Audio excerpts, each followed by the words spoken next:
Here are the steps to upgrade a Synology DS1010 Plus to a DS1511 Plus.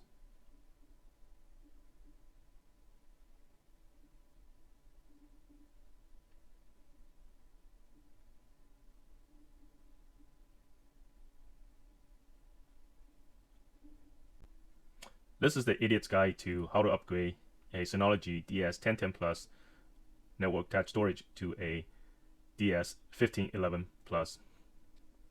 And the reason you want to do that is because a DS1010 Plus and a 1511 Plus share almost 99.99% of the hardware. I think the only difference between the DS1511 Plus and the DS1010 Plus is an extra serial ATA port. And the reason you want to do that is because the Synology capped DS1010 Plus to a DSM at 5.2, whereas a Synology DS1511 Plus is capable to be upgraded to a DSM 6.2.4. Right, in order to upgrade the DS1010 Plus to a 1511 Plus, you need to modify a couple files and you make the system think that it's a DS1511. To do that, the first thing you want to do is log into your Synology DiskStation. In this case, my Synology DS1010 Plus is already upgraded to the latest DSM 5.2. Open the control panel, go under Applications, and then look under Terminal, SNMP. Under the Terminal tab, make sure you enable SSH on port 22. When it's enabled, hit Apply. Next thing you want to do is download a couple software. First one is the WinSCP. Second one is Putty, and you can Google these and get the websites for those. Once you have those downloaded, first thing you want to do is open up Putty. All right, in order to log into Putty, you put in your address for your network IP address for your Synology DS1010. In my case, it's a private IP of 192.168.0.101, port 22, SSH enable, open. Now the login ID in this case is root. Even though you have set up in Synology admin or whatever other user you have, the login for Putty is actually root. The password is your admin password. Once you're logged in, you can hit dir, or you can also, I believe you can always use the Linux command ls. It gives you a directory structure. In this case, we want to go up to a higher directory, so put cd space ... It gives you a more of the system folder structure. So a couple of folders that we're going to be using is volume 1, which is where your Synology will have your disk array. The other folder we're going to go into is the etc.default. There's a couple files in there that we're going to need. What we're going to do first is to back up the synoboot image. So we're going to go to the default folder first.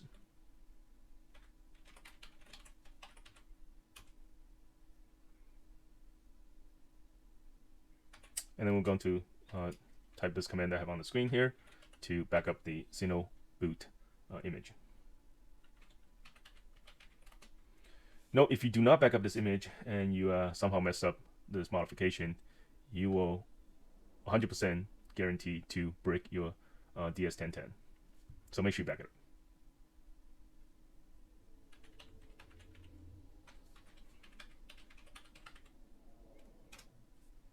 Okay, wait for it to back up.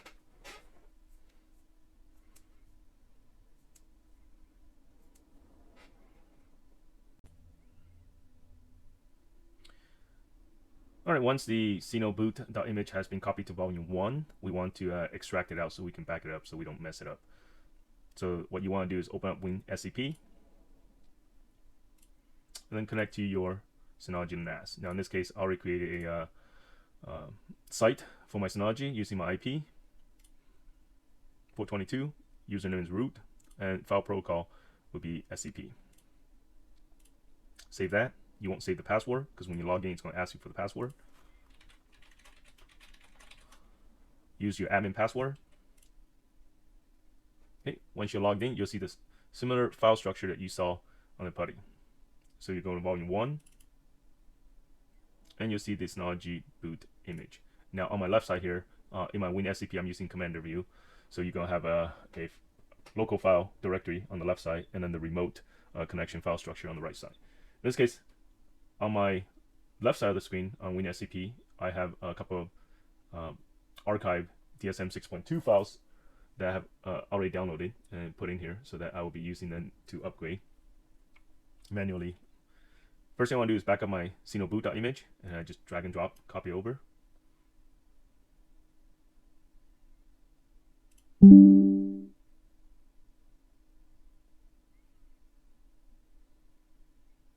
Okay.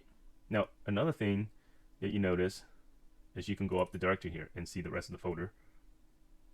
And then if you go into DEV and scroll down to what S is, you'll see a couple of files: Syno, boot, boot1, boot2. Once you have the synoboot.img backed up, the next thing we need to do is to edit the synoinfo.conf.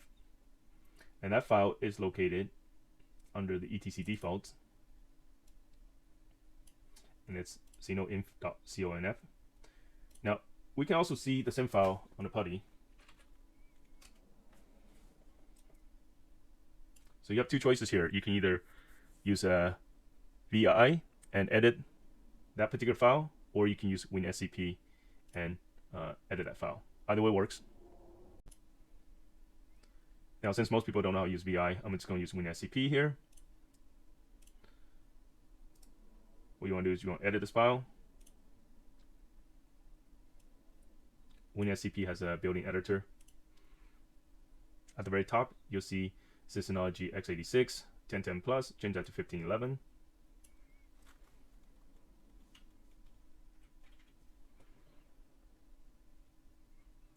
And then save the file. Close it. You notice that the date got changed. It's been updated. You can double check by opening up the file again. And again, you can see it's been edited at the top. So that's the easiest way to use a GUI editor to edit this if you're not comfortable using VI. All right, next we want to mount the Synoboot and modify that. So the first thing we want to do is go back to Putty. We're going to make a directory called boot. We'll navigate to the DV folder.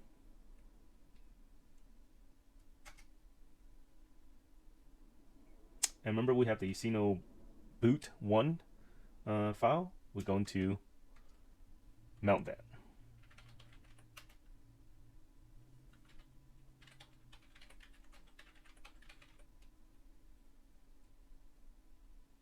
We'll mount the synoboot1 into the folder we created called /mmt/boot.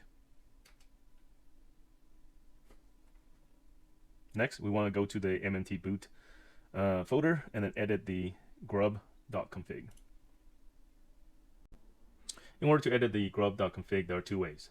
One is you can use VI and navigate to the mnt/boot folder and edit the grub.config, or you can use WinSCP. So using Putty, you can go navigate to the mnt folder, and there's another folder underneath called boot, and then there's a folder called grub, and then you'll see grub.conf in here that you can edit. Right? You can put VI grub.conf, or if you're not in this folder, you can also do VI space/mnt/boot/grub/grub.conf into the VI editor. Alternatively, you can also go into WinSCP, navigate to the mount folder, boot, grub. Here's your grub config, edit that. There you go. Keep everything default.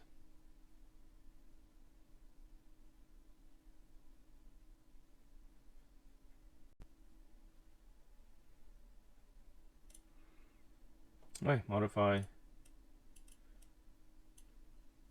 into DS1511 plus.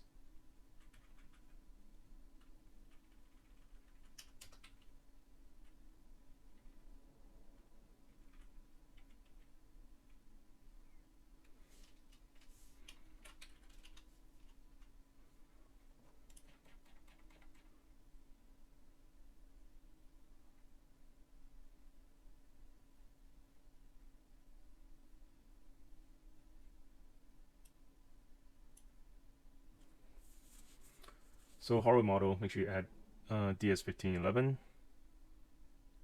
Change the IHD num to 0.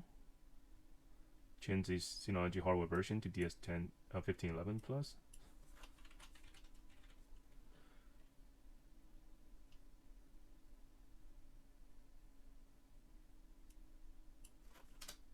Same thing for down here. Make sure you put a pound in front of this hardware model for the Syno 2 as well as for the checksum. Okay, double check. Syno 1, 1511, IHD number 0, Syno hardware version 1511.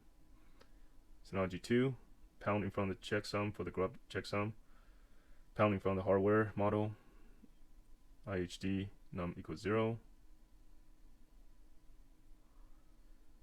Syno hardware version is 1511 plus. Save the file. And then unmount. Go back Putty.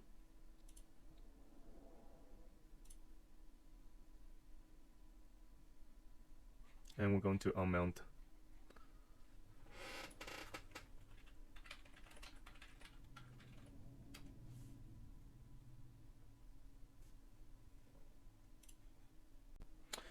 Once you save the file for the grub config, after you modify it, you need to unmount it. Just go back Putty, U, unmount. I'm sorry, the command is umount /mnt/boot.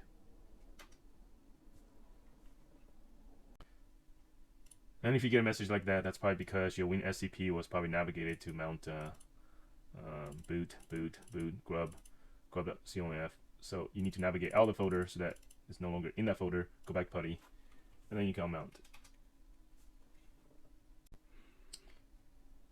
Right, if in Putty you cannot unmount even after you navigate to the root folder, then what you need to do is you need to disconnect the remote connection in WinSCP. Once you disconnect that, it should let you unmount.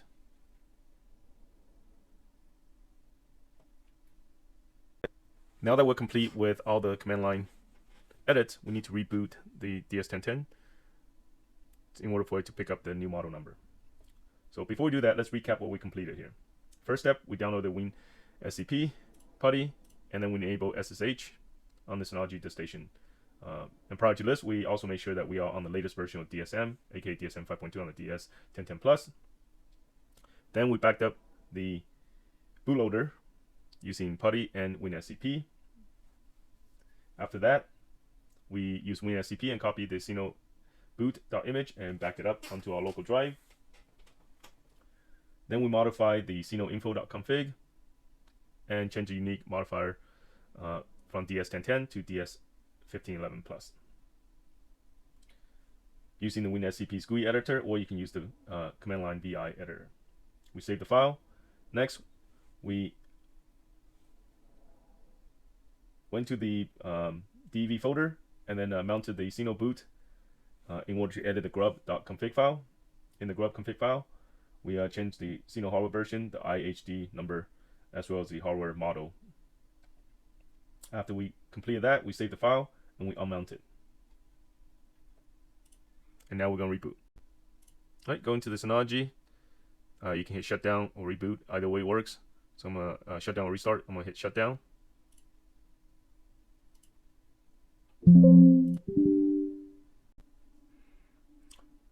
Right after you reboot your Synology, log in, go into your control panel, and go into update and restore. So I already went through the first update to DSM 6.0.3-8754. So initially what you're going to see here is DS1010 plus, and it's going to show DSM 5.2 update 8 or 9, I can't remember. And then you hit manual DSM update, hit browse, go to the folder that you have your Synology 6.0 files for the 1511. So in this case, I have downloaded all of my files. This is the first 6.0.3 and then we're going to upgrade to the next version, and then the final version is the -2. Like I said, I already did the 8754. Once you do that, it's going to take some time for it to upload and reboot. So in this case, I can now automatically download 6.2.4.2-25556, or I can do a manual update since I already have those files downloaded. So in this case, I'm going to just go ahead and update to what I have right now, and then later I will update to the 25556 version.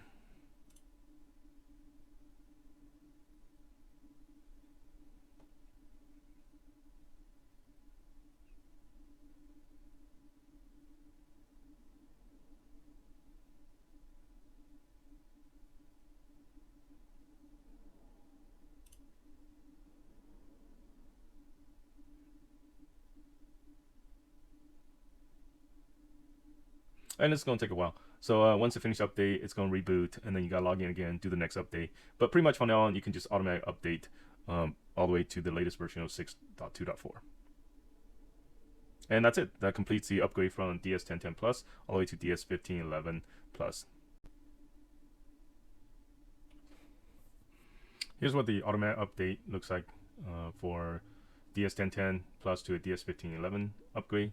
As you can see, my current version is 6.2.3-25426. Now I hit download for the newest version. Now I'm going to hit update. And it's going to take this time to update. And once I reboot, I should have the newest version of the DSM 6.2.4.